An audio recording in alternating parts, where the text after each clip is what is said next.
In this world, the moon is undergoing a mutation that will cause the temperature to rise above 100 degrees. The surface becomes so hot that power plants explode due to the heat. You can't walk outside for more than 20 seconds without fainting, and the asphalt is so hot that if you touch it, you melt. With the whole world unable to leave their homes, supplies have become the most valuable commodity. Our protagonist survived for 5 years with his girlfriend. However, as soon as his supplies began to run out, she sent a guy to kill him before everything was depleted. But now, 5 years back in time before it all started, he has the ability to stockpile food and resources. And in this life, he will accumulate 3 billion resources and vows to be the cruelest person to seek revenge on everyone. But at this moment, our protagonist is on the bus where people are discussing how Mount Fuji has experienced an earthquake that killed dozens of people. And now their city is also being evacuated. The girl in the tight pink dress says they had to leave so quickly that she couldn't even buy supplies. The guy beside her says all the supplies from the surrounding cities disappeared mysteriously, and the other guy with shaved hair says the same thing happened at Donman Lake in Chiangsaen City and also at the Dahunan warehouse. The girl is scared, saying all this must be worth billions. It's at this point that our protagonist from behind everyone says it's actually worth trillions. And the disappearance of so many supplies plus all these natural disasters shows that something is going on. It's good to be alert. The girl asks him if it's the end of the world, while the guy in the green shirt says he's excited. He can't wait for people to be treated equally. But our protagonist thinks that inequality will only increase. Even at the end of the world, there wasn't a day when life was equal. After all, he personally experienced it. In his past life, he was just an ordinary delivery guy, until suddenly the apocalypse began and heat waves hit the whole earth. The tectonic plates moved and creatures hidden in the core emerged to the surface. The whole world changed overnight, and in this new world, there was a new order. In a society of extreme scarcity, even simple supplies like instant noodles were worth millions, and a sausage was enough to buy any favor. In that world, everyone gave up on normality, and now, after everything that happened in his life, he was reborn a month before it all started. The girl in the pink dress clings to him and says she's kind of scared. Can he calm her down? But he leaves, saying there are more important things to do, leaving her puzzled. Outside the bus, he wonders. In an apocalypse, what's more important? Obviously, supplies and resources. In his past life, he spent all his time searching for them. But this time, he will prepare in advance. He works at this Walmart, and at the moment, the boss is saying he will have his salary reduced. He says it's okay and apologizes, remembering that in the first apocalypse, when everything started, the boss of this place took all the supplies and fled. So now, as compensation, he will take them for himself. He then opens the warehouse, and the system begins to detect all the nearby supplies and sends them to his spatial space. A huge area with a dimension of over 10,000 meters. With this ability, he has been stealing even water from lakes and taking all the supplies from cities that are going to be destroyed. After all, if instant noodles are worth so much, imagine real food. The best part is that time there is frozen, so it means the food stays perfect no matter how long it stays there. Finally, he will have something to eat. The system shows how many resources were acquired in this activation, and he feels that after taking so much, he's finally prepared. At this moment, 3 guys from work enter the completely empty warehouse and ask what happened. Our protagonist reveals that he took everything, and the boss says he has no idea how he did it, but orders the other 2 to get him.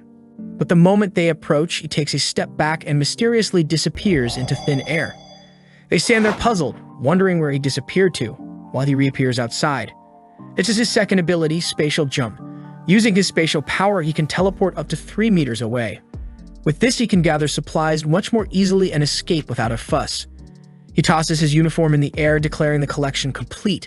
Then he receives a message on his phone from the authorities warning that the Earth is undergoing strange movements and everyone should be cautious because a disaster could happen. But there's no need to panic.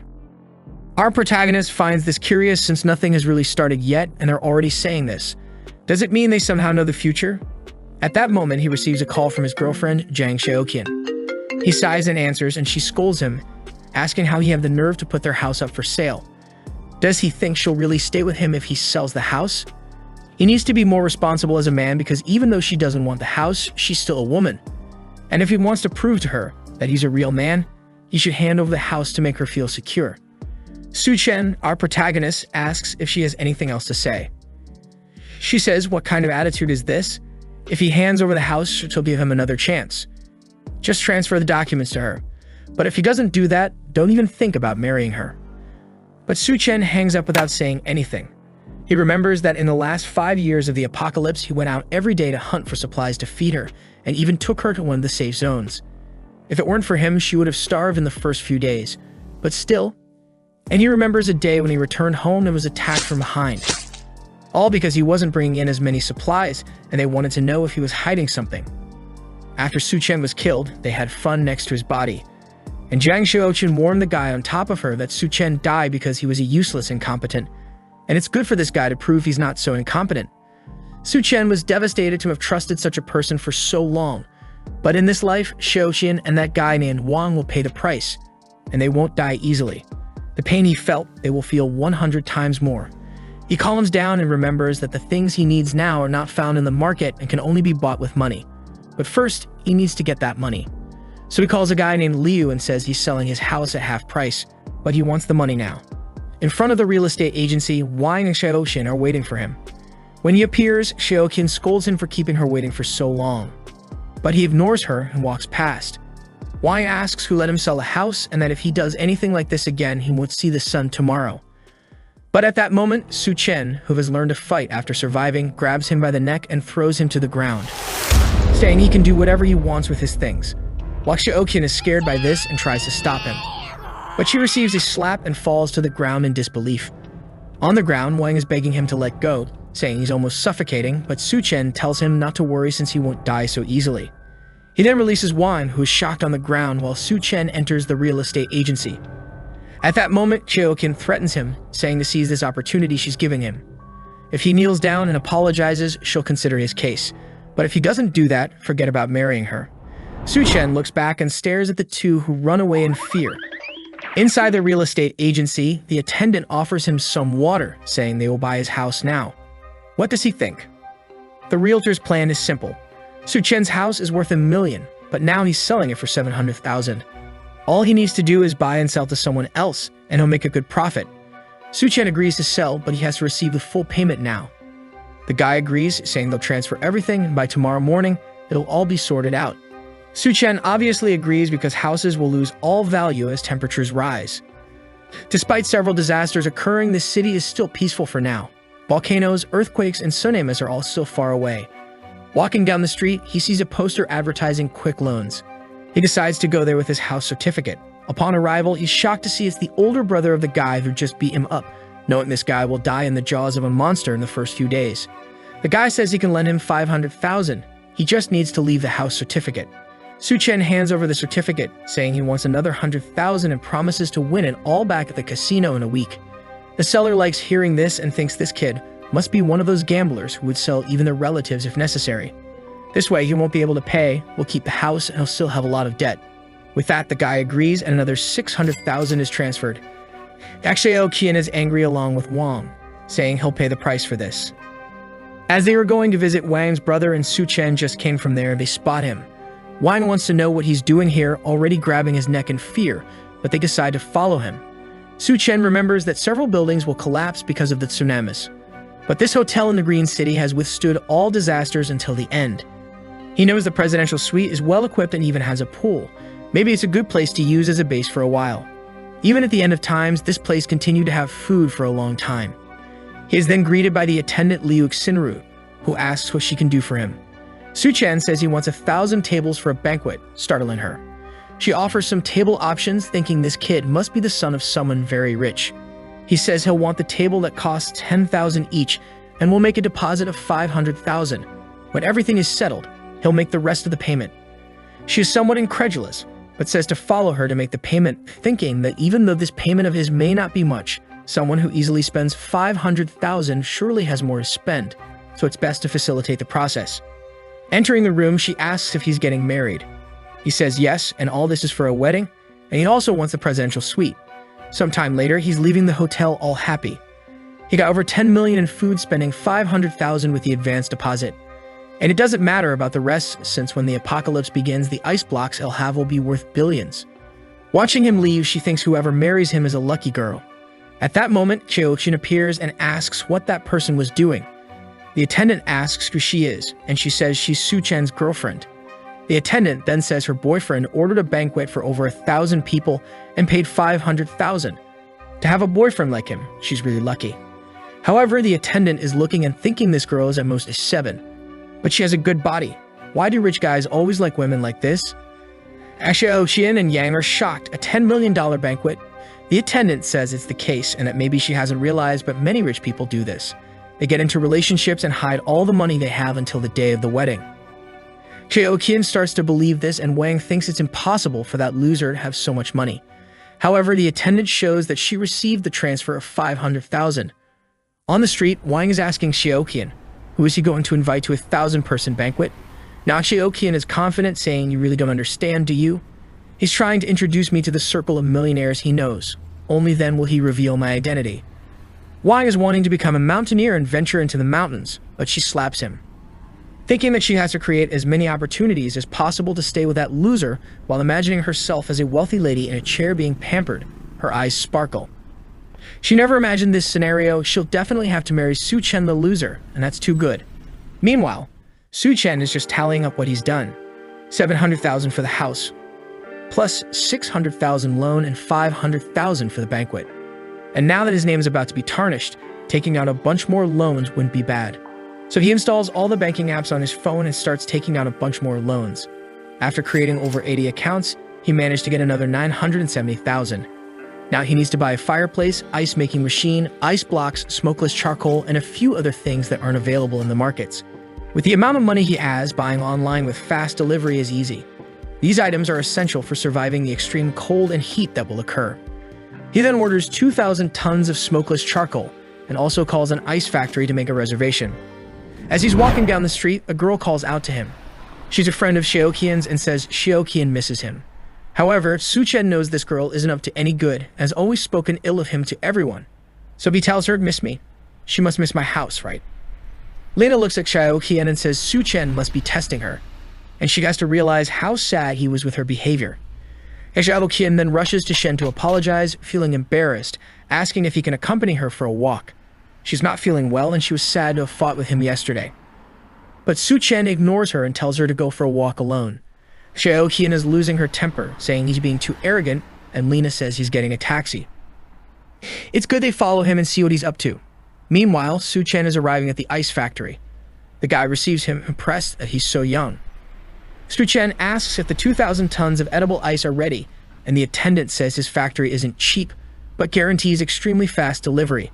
He just needs to pay a small portion, and they'll deliver everything. Su Chen then transfers 100,000 to him, and the seller informs that everything will be delivered in 3 days. Seeing the money, the attendant asks why he needs so much ice. Is he organizing an event?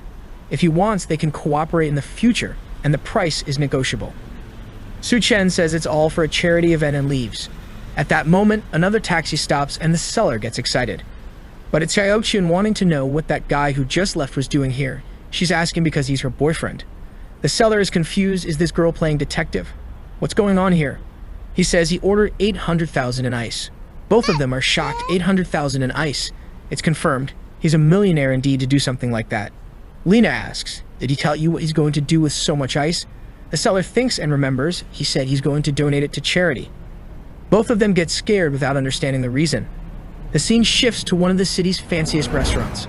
In his past life, he never enjoyed anything before everything was destroyed, and even having a coffee was a luxury.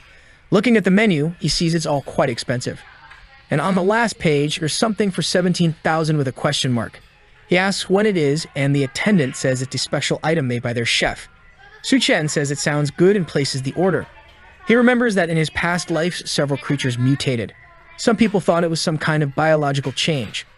But for him, it was just the creatures adapting to the new environment. At that moment, a girl with pink hair comes to deliver his order. She's marvelous and introduces herself as the chef of this restaurant. Su Chen recognizes her as Chef Duan Ye. During the apocalypse, she became known as the Hell's Chef. She had some kind of magical culinary ability that turned corpses into edible things. And in a world of scarcity, no one could resist temptation. However, the dishes made with mutated creatures always ended up killing people. Seeing his expression, she wonders, does he think that a beautiful girl like me would poison his food? And then she tells him that the dish she served is called Two-Faced Life. It's a meat dish with different preparations on each side. Su Chen tries it and says it's really worth the $17,000, while thinking it would be wonderful to have her at home to cook. Outside, Lena says she heard this restaurant is really expensive. and Xiaoqian says she can't wait to become a rich wife. So Su Chen decides to go to one of the city's most expensive bars, since soon it won't be possible. As soon as he sits down, a bunch of girls surround him asking what he wants to drink. He starts drinking with them, and when he looks to the side, there's a girl sitting there.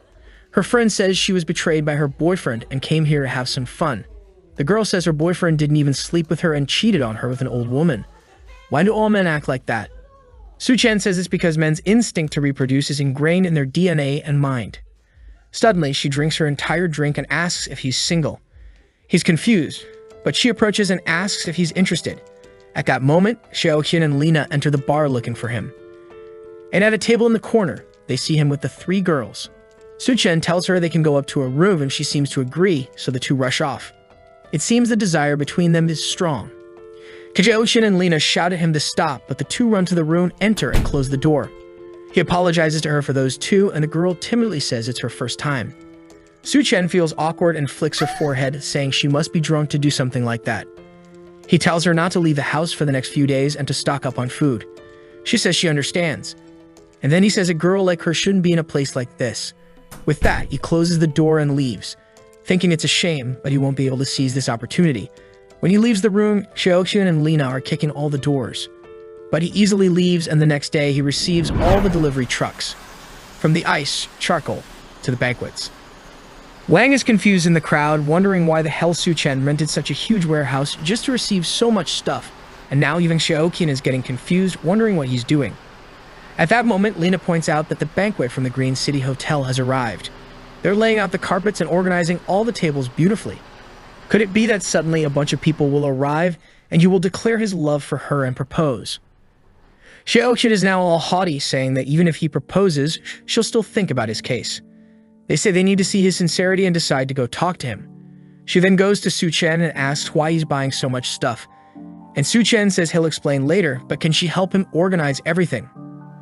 Xiaoqian is scared, thinking he's a jerk for making the girl who's about to become rich soon do such hard work. Lina says it must be some kind of test to see if she's qualified to become a rich girl, and at that, Xiaoqian changes her attitude and says she's not that weak type of woman. She knows how to be delicate but also knows how to work and starts carrying the boxes. But she's dying of anger, saying that when she becomes a rich woman, Su Chen will pay. At that moment, Lina comes to try to seduce him, saying she'll help carry the boxes. In her mind, she's sure that someone as rich as him won't have just one woman, right? As long as she shows a bit of what she has to offer, she might at least get to enjoy a little. Meanwhile, Su Chen is thinking he can't lose free labor like this. After all, with so much ice and tables to set up, they'll need some help. Some time passes and they finally finish everything. Xiaoqian is dripping with sweat and her legs are shaking. She says she's been carrying stuff since morning until now. As soon as she becomes his wife, she'll make sure to take all his money. Lina, lying on the ground, is also finished, saying that the damn guy really made them carry those heavy ice boxes. Xiaoqian says enough of this test, he has to propose to her right away and start the party or the guests will arrive. And Lina says he needs to hurry up because the food is getting cold. Meanwhile, Su Chen gives a good amount of extra money to all the delivery guys who thank him from the bottom of their hearts. At that moment, Xiaoqian comes and asks, Su Chen, don't you have something to tell me? Su Chen says yes, he thanks her for the help, but unfortunately, there's no payment for them, so they can leave now. Xiaoqian is shocked and tells him to stop joking. The guests are already arriving, not to mention there are 1,000 tables. Why doesn't he just reveal that he wants to marry her so they can have a good life? Su Chen looks back and says that's impossible for him. After all, he's already sold the house and accumulated a bunch of debts. They surely want to marry him. Lina says that doesn't make sense. How can someone with no money buy so much ice? Su Chen says he's only doing all this to help his very rich boss who wants to do a charity project. Xiaoqian loses her temper and anger and attacks him, saying he's been lying to her this whole time. He says he hasn't lied about anything, while she falls to the ground with a monstrous look, saying he's just a poor loser who can forget about marrying her. Su Chen says he's not interested at all, and she angrily leaves, saying he's a bastard and will regret it. When they both leave, he thinks they'll regret it once the apocalypse starts. He then closes the warehouse door to start storing everything in his space. With that, all preparations are finally ready. Back at the hotel with Wang Dahai, the guy he borrowed money from. Wan Hoyu pulls Xiaoqian aside and tells her not to pay attention to that loser Su Chen anymore. She should stick with him all the time anyway. She's gnashing her teeth, saying she's looking forward to his performance tonight. And Wang tells her not to worry, he'll ask his brother Dahai to deal with that guy for her.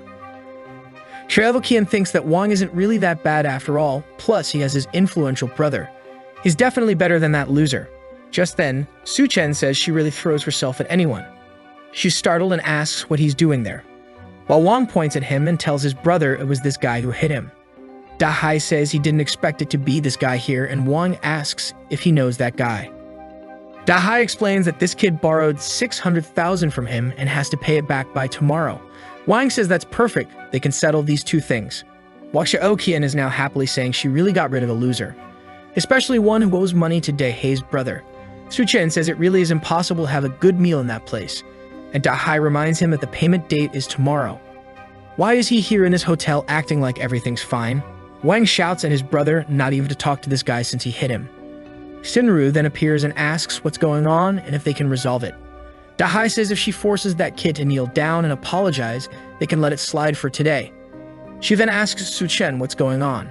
He says it's just some pests bothering him.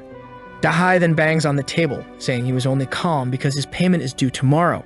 But from afar, a guy with a goatee asks what's going on and who let him cause trouble here. Su Chen and Da Hai recognize this guy as Gao Kang. Da Hai starts apologizing, asking what he's doing here. Gao Kang says he has important matters to discuss here today, and it's not for him to cause trouble. Da Hai knows this guy is an entrepreneur, but is involved in various underworld activities, and he has a lot of people under his command, so it's really not good to go against him. And with that, he apologizes, saying he'll come back later. Su Chen recognizes this guy as Skull Crusher. And in the apocalypse, this guy became one of the most powerful forces, and he even had the boss of Hell working for him. Su Chen remembers that this hotel was one of the first places where some people with powers appeared, and maybe he got so strong because of something that will happen here. Gao Qiang stares at him while Su Chen thinks whatever opportunity arises in this hotel, he'll seize it. Sometime later, Gao Qiang is taking Duan Ya to meet someone named Mr. Sun, and she asks what this guy wants to discuss with her. Mr. Sun says he was looking forward to meeting the wonderful Miss Duan and then serves her a drink. Duan Ya realizes there's something wrong with that glass, clearly containing some kind of drug. While Su Chen remembers in his past life he hid in the basement with Xiaoqian and barely survived. He never expected that in this life he would kick her and she would still follow him here. But this is the perfect opportunity for revenge. Looking at the pool where the two brothers are going to refresh themselves, saying that tonight is strangely hot, but it's worth it since the girls will come in bikinis. They then appear and look at the moon, saying it's strangely bright. It's shining as much as the daytime sun. At that moment, Wang declares his love for her, while Su Chen in the room says their love is really about to explode. With the glass to the moon, he welcomes the apocalypse. The moon then begins to tremble and emit a red aura. Everyone outside feels something strange and their skin begins to burn. They all start running back to the hotel, saying something's wrong. Why is the moonlight burning so much? Inside the hotel, people are confused. It's night, but it's very bright. At that moment, the three of them are running, and everyone is scared. Their skin is already red. They are desperate, looking for somewhere to cool down. They then see an aquarium, run to it, knock it over, and jump in to relieve the pain. The hotel staff ask what's going on and where is Da Hai's brother. At that moment, Wang remembers his brother, who appears at the door with his skin all burnt. In the room, Mr. Sun is asking Duan why she's not drinking, and Gao Qiang says they prepared a banquet, so why don't they go there now? But Mr. Sun tells him that in this city, nobody can refuse to drink the wine he pours into the glass. Duan gets angry, thinking Gao Qiang set her up. He's so eager to raise his social status that he handed her over to this Mr. Sun. She knows this Sun Debiao very well. He's a guy who's invincible in the city of Shanggu and has harmed many women. And today she became his target. She's absolutely sure there's something wrong with this wine, so she can't drink it. But what will she do? Right at that moment, the moon starts burning the three of them, and they close the curtain wondering what's happening. Mr. Sun says they'd better go down to understand better, and Duan feels relieved to get out of the situation. In the lobby, Xinru is trying to calm everyone down, saying the rescue teams must be coming. Gao Qiang asks one of his henchmen what's going on. He explains that suddenly the moon shone red and the temperature outside rose by over 70 degrees. In the news, they're saying that a lot of people have already been injured and burned. Mr. Sun calls the minister and asks them to send someone to pick him up. However, sometime later, he tells Gao Qiang that unfortunately it seems they're having some problems and won't be able to make it. Meanwhile, Da Hai is in agony with his entire skin burned. People are trying to apply some burn ointments, but it's not enough. Not to mention he needs to be taken to a hospital, but with his high temperature outside, it will be impossible. He says he'll call a friend to come pick him up. The friend answers the phone, saying it's in the middle of nowhere, but okay, he'll come. As soon as he leaves the garage, he sees it's too hot and gets confused. The heat is so intense that the tires burst, and gets out of the car, calls his friend to let him know he'll be delayed, and runs away. However, the sole of his shoe melts and he slips and falls to the ground. Looking sideways, he sees another person lying there, already a dry corpse. He gets scared and tries to get up without realizing that half of his face is already on the asphalt. Everyone in the hotel is startled when he screams on the phone. While all this is happening, our protagonist is in his room with controlled temperature. He's sleeping soundly in bed, and government announcements are already being made. Due to the intense heat emitted by the moon, temperatures have risen by over 75 degrees, with the ground reaching over 100. The event has already resulted in hundreds of casualties. Please stay indoors to avoid skin and respiratory burns. At that moment, one of the power plants explodes due to excess heat, cutting off some communications. Dahai says he lost contact with his friends. While everyone is in the last room left in the hotel, Shaoqian and Lena are complaining that they don't want to stay in a room full of men. But at that moment, the power goes out. And with that, the air conditioning also stops working and everyone starts taking off their shirts, dying of heat. Xiaoqian remembers that Su Chen's room has a pool. Meanwhile, our protagonist is swimming peacefully. He already knew the power would go out because of the explosion in the power plants. And that's also why he chose a room specifically with a pool, in addition to vertical air conditioners and giant batteries to ensure the temperature. But he's also missing some ice here. He changes, sits on the sofa, thinking it's very nice now. He's hungry, so he sets up a banquet on the table. As it's the first day of the apocalypse, he needs a small breakfast, while wondering when that Gochang will have the chance to gain powers. Someone knocks on the door, saying they know he's in there.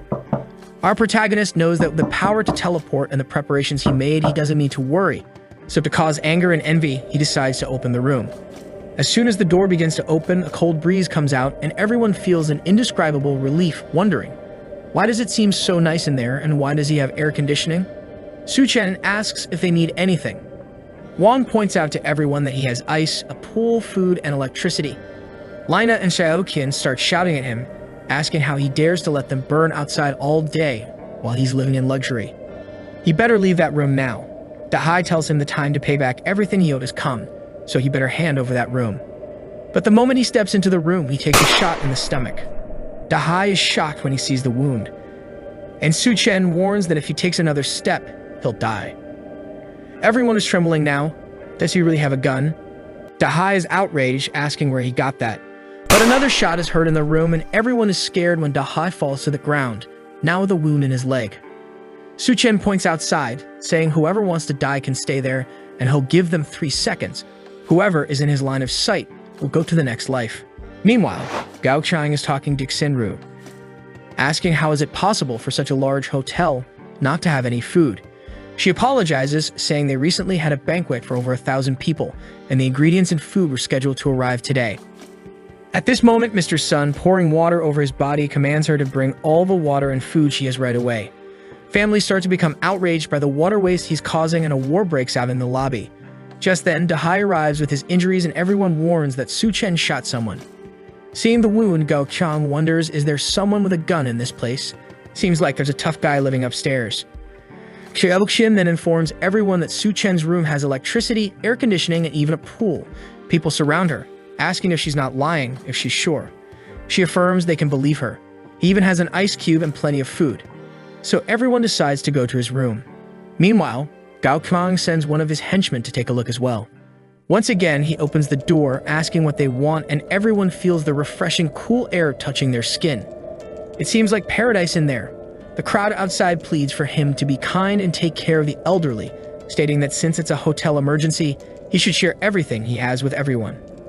The chubby little boy spots some fried chicken and jumps to grab it. However, he's stopped with a kick to the belly and is sent flying. Su Chen warns the parents to take care of the kids or he'll have to do it for them. People are outraged, asking how he dares to hit a child. He's truly a murderer and doesn't deserve to stay in that room. Everyone starts to enter. However, at that moment, he shoots the guy in the back who falls to the ground. Su Chen warns that he may be alone, but everyone there only has one life. He knows the situation seems dangerous, but at any moment, he can jump through the portal and disappear. Downstairs, Wang is furious.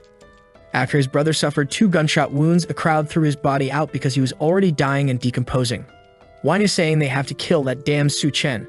Meanwhile, in Su Chen's room, Xiaoqian and Lina are sweating and dripping with heat as they're asking to come in, saying they're sure he wouldn't have the courage to shoot them, and that they love him very much and are sure he loves them. If he lets them stay there for a little while, they promise to join him in a 2-against-1 adventure all night long. Su Chen says that since they want to work together so eagerly, he'll let them in. They're all happy and disbelieving, but suddenly, Wang passes between them, hitting them, saying he'll kill him. When he's about to touch Su Chen, he takes a blow to the face, collides with the two, and everyone falls to the ground. Seeing Wang beaten in their arms, they're afraid to enter the room, and Su Chen says, "Just go away from here." They leave, and he says he's just playing for now, but if anyone tries anything, the artillery robot he has installed would sort everything out in seconds. Tanks are seen outside the hotel, and everyone believes it's the rescue team. They leave armed and wearing protective clothing. Upon entering the hotel, they ask if someone named Liu Xingo is there. The guy introduces himself, and they then tell him to put on the insulation suit and come with them. Everyone asks to be rescued together. However, the soldier assures them to stay calm. The rescue operation will take place tonight at midnight in Silicon Valley Square. The residents celebrate, saying the government really hasn't abandoned them. Meanwhile, Mr. Sun says he'll pay $1 billion if they take him now. However, he's restrained by one of the soldiers who tells him not to interfere with the operation. Mr. Sun tells Gao Kang to do something, but clearly, with so much aimed at him, there's no way. At that moment, Xiaoqian grabs one of the soldiers and says there's a killer living upstairs, and Lina says he's already killed a bunch of people and will soon finish everyone here. They need to save the people in the hotel. A soldier named Xiao Feng then says he'll take a look, and his friend tells him to be careful and not act impulsively. He takes his gun and starts climbing the stairs toward the room. While Xiaoqian is thinking this is the perfect situation. As soon as this guy kills Su Chen, she'll steal that room for herself. Xiao Feng cautiously walks down the hallway, observing every corner until he notices a camera looking at him. Suddenly, Su Chen opens the door and throws a flashbang. Before he could understand what's happening, it explodes in his face, blinding him. A sleeping gas falls at his feet, and when he crouches, Su Chen appears from behind and hits him on the head. Sometime later, he wakes up in the room, not understanding what's happening and why it's so cold. Su Chen tells him, "Your name is Luke Xiao Feng, and you're a captain of the Special Forces. Now that you're awake, let's talk." Xiao Feng looks around at the ice cubes and asks what's going on here, who he is, and where he got those grenades and weapons. Su Chen says he's just a regular guy who just graduated, and he got those weapons on a trip to the Middle East. Su Chen then asks if the government set the rescue points for tomorrow morning, and Xiao Feng is surprised by the fact that he already knows that information. Su Chen realizes it's all going to be the same as in the past life and warns Xiao Feng that even though the temperature is lower at midnight, people can't stand more than 10 minutes outside. The vast majority will die just trying to reach the rescue point. Xiao Feng says they have no choice since many people are starving in their homes who can't stand the heat anymore. Their only chance is to reach the rescue point, and since it's difficult to modify the vehicles, there's no time to rescue everyone indoors. At least if they put some blankets over their heads, maybe they can make it. Su Chen then suddenly puts his hand on his shoulder and points the gun. Xiao Feng asks him to calm down and says all he wants is to at least warn everyone to go with blankets. Su Chen then cuts the rope and says he's free since he respects the fact that he's saving lives. But it's good he doesn't try to come in here again. Xiao Feng asks if he's not afraid he'll come back with other people, but Su Chen shows him there's no need to be afraid. And Xiao Feng recognizes it right away. It's a camera with facial recognition and a built-in automatic machine gun. He wants to know where Su Chen got it, but Su Chen says he already said the Middle East. Now he better leave the room because he doesn't have time to deal with this anymore. Xiao Feng accepts and leaves back to the tank. Mr. Sun gets angry, thinking that not even the damn soldier could deal with the guy. He hits Gao Qian, saying he really can't do anything. Gao Qian's henchmen ask if they really won't do anything and will tolerate this guy. Gao Qian explains that after everyone is rescued, they'll still need the connections. It's dangerous to act now. At that moment, Su Chen appears and says, "In times of chaos, you're still dreaming of restoring order." The henchman gets angry, but Gao Qian tells him to calm down and asks why Su Chen came down. Su Chen then shows a bucket of ice, saying he came here to negotiate. The henchman tells Gao Qian it's good to kill that kid now and take everything he has in the room. But Su Chen points the gun, and the guy gives up the idea. Gao Qian then says they should talk business, and he hands over the edible ice to both of them. When they eat it, they're impressed with how delicious it is. Gao Qian now also wants to kill Su Chen to take everything he has. But first, they'll meet his demands. At that moment, Mr. Sun kicks him in the stomach, saying he's a damn liar for hiding those ice cubes and starts stepping on him, saying if he hides anything else, he'll die.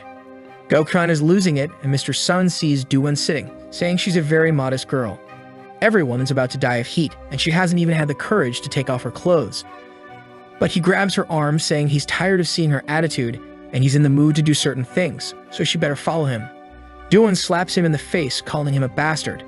But suddenly, Sun rips her shirt, saying for her disobedience, he'll take advantage first, and then everyone will do what they want. She falls to the ground scared, and he says she's sweating a lot and he's just doing her a favor. Until Gao-qian appears behind him, saying enough of this. Sun turns to say something, but Gao-qian punches him in the neck with a closed hand, breaking it instantly. He falls to the ground dead, and Gao-qian says Su-chen is right. Indeed, this place is already chaos and people like him have to die with it, and then warns that this place is now under his control.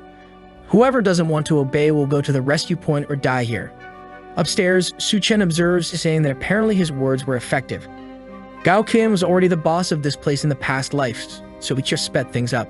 And with that, the two of them had already been thrown out. Gao-qian then starts drinking the ice Su-chen gave him, while Xiaoqian and Lina beg for a little peace, saying they'll do whatever he wants. He throws it to them, saying it's okay. He'll give them some, but they better obey any demand. His henchman asks if they're not going to the rescue point, and Gao-qian says it's too far. It's not certain they'll survive. The henchman asks why he wants these women if they're running out of resources. Gao-qian says it's all part of a plan to deal with Su-chen. At midnight, Lina and Xiaoqian try to leave, covering themselves with blankets, but the henchman comes and takes everything off them. Xiaoqian asks what he thinks he's doing, but the henchman warns that now that they've taken the ice, they'll have to stay with him for a while. Those who decided not to obey Gao-qian because he didn't provide supplies are trying to reach the rescue point. But even though it's midnight, the ground is much hotter than they imagined. They're trying to protect their feet with a piece of wood, but it makes it difficult to walk, and one of them stumbles. Upon contact with the ground, their hand and face melt, leaving the survivor behind to die. Meanwhile, Dahei's body, which was burning on the ground until now, wakes up with red eyes. From the balcony, Su-chen observes everything, remembering that in the past life, he almost died on this walk. Xiaoqian and Lina say they can do whatever he wants, but why don't they at least go to the room? The henchman says they're being too shy, there's no need to try to hide. But suddenly the glass shatters and the two chubby guys who were burned come running after everyone. Wang thinks they're zombies and asks if they'll turn too if they're bitten. Gao-qian says they need to figure it out, then grabs him by the neck and throws him to the two creatures. Wang's back is burned just by making contact with the creatures, and Su-chen appears with a blade, telling everyone to get out of the way.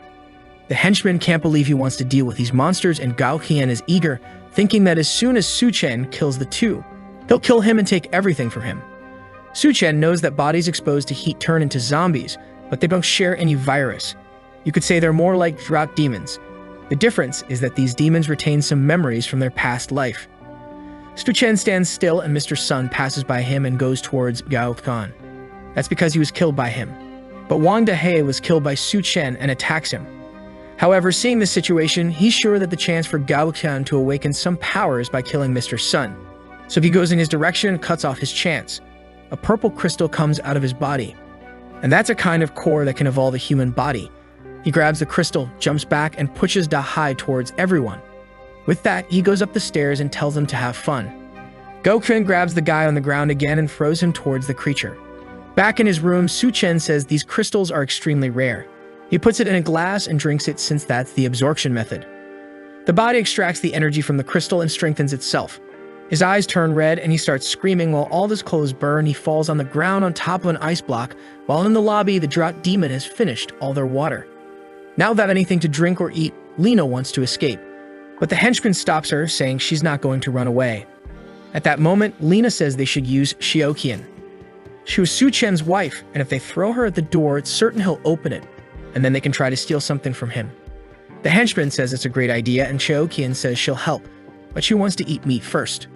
The henchman says there's no meat since the refrigerators have been off for days. Gao-qian looks at her and asks if she wants meat, then he has a solution. They restrain Lina, and he warns her that if she wants to, she'll have to do it. Xiaoqian is shocked, asking if he means they're going to eat her meat. While Lina is trembling, Xiaoqian is going towards her. Lina pleads, saying, "What are you doing? You're not going to do that, are you?" But Xiaoqian goes to her face and says she just betrayed her by talking about her being Su-chen's wife. Since she did that, she deserves it, and then strikes 3 times. Gao-qian and the henchman are even scared to see how she did that without hesitation. Xiaoqian is going crazy, saying that when she's full, she'll go up and drink Su Chen's blood. The henchman looks at Gao Qian and asks if they're really going to do that. Gao Qian says to call the boss Duan quickly, or else they'll dry up. Meanwhile, in the room, Su Chen is jumping around with his new body. Not only is he more resistant to heat, but he's also more agile and strong.